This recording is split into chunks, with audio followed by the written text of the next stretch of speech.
एक कडू सत्य जाणून घेऊ.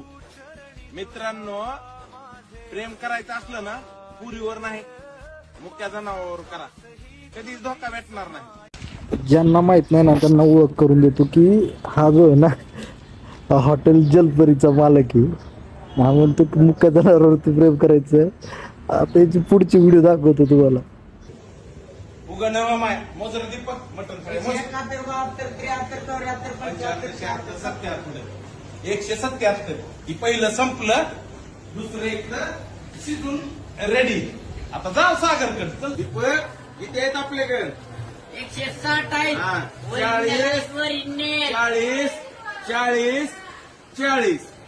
याच्या हॉटेल मधले बोकडं याला म्हणत असतील. गोटे